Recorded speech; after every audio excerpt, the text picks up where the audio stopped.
Good evening, everyone. Welcome back to the channel. In today's video, we're going to be going over an interesting little feature on the Fiero that some owner-operators aren't familiar with. They don't know what it does. They don't know its purpose. They don't know why it's there. So after doing some substantial research on the internet and coming across grossly incorrect information, I thought it would be helpful for everybody out there that are just automotive enthusiasts, because the Fiero is not the only car that has this feature. Cars of the 80s and 90s have it. I have a 92 NSX that also has it. So we can correctly discuss the purpose of that, the blowout tab. So cars of this era, 80s and 90s, had that little device called a blowout tab. Now, I have seen crazy reasons why this little device exists on automobiles. Most of them are incorrect. So let's just start from the beginning. All right. The Fiero has a frameless window, which means, of course, when the window is all the way up, there's no frame. It's semi-supported by the mechanism in the door.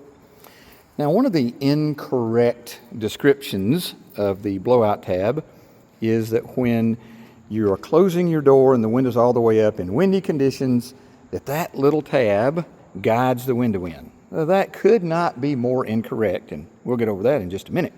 But first, let's talk about why it's needed. When you're going down the road and the velocity outside of your car is pretty high, 60, 70, 80 miles an hour, there is a pressure differential between the outside velocity and the static pressure inside the car. And there is a little phenomenon called Bernoulli's principle. He was a Swiss scientist that lived in the 1700s. He came from a very prominent family who developed what we commonly refer to today as Bernoulli's principle. For those of you in aviation, you are familiar with Bernoulli's principle. We're taught that going through flight school. I'm a helicopter pilot, so I had to study that going through flight school. For those that are not aviation oriented, it is the mathematics, theory, and formula of why airplanes fly, because you have lower pressure and you have higher pressure.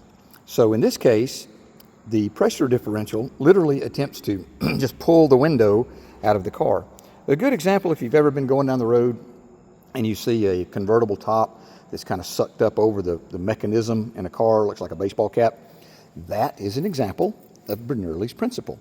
It is literally trying to suck the top up and off the car, which is the exact same thing that happens with your windows. As you're going down the road, the pressure on the windows tries to push the window out of the car. So, as I said previously, one of the incorrect descriptions for the blowout tab is that it guides the window up and in the weather stripping channel when you're closing the door in high wind conditions. That is, as my British friends say, utter rubbish, and I shall demonstrate how. So let's have a seat in the car. Now remember, in order to guide the window, it must first come in contact with the window.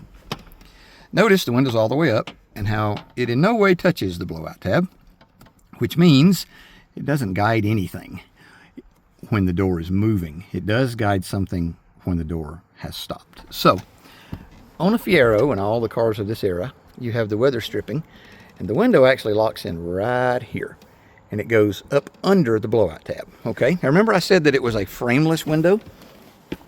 The interesting thing about the blowout tab is it is designed here specifically because that's where the window tries to flex out. It locks under the weather stripping from the mirror to here. However, as you notice from here down, the window sets on top of the weather stripping. So the only way you're getting a good waterproof seal here is the tension of the window literally against the weather stripping here. When the window rolls up, it locks just like you see now in the strip, and as the pressure is applied, it gives us good pressure here. Now obviously the airflow is this way. You spray a hose pipe this way washing your car, you're going to get a little water in there. Ask me how I know. So, like I said, the incorrect description of that is it guides the window. It does not. Window locks right under it, and that is attached to the A-pillar area and the weather stripping. And basically, that prevents your window from being blown out. Now, like I said, the comments on this on the internet, they're all over the place. Technology in the 80s and 90s was the window rolled up and the window rolled down. As an example of the newer cars that don't have or need that, also in the collection I have a 2008 BMW M6 and a 2004 Ferrari 360 Spider. Newer cars don't have the blowout tab because when you shut the door, the window scoops up about a half an inch and it locks in the weather stripping. And when you pull the handle on those doors, the very first thing that happens, the window drops down and then you can open and close the door.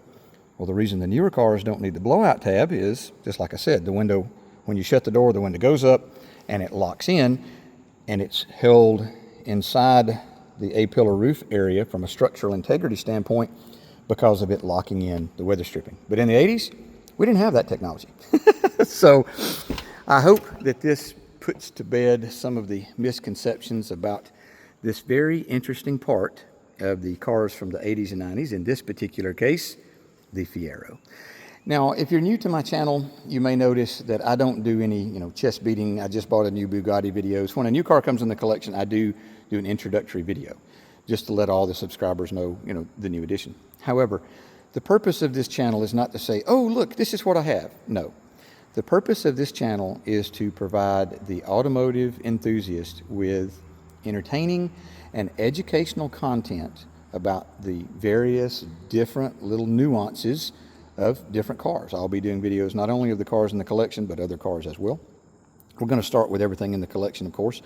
But on the Fiero and cars of this era, the 80s and 90s, there's just a lot of neat, interesting little facts about the car. And in this particular video, we're covering the blowout tab.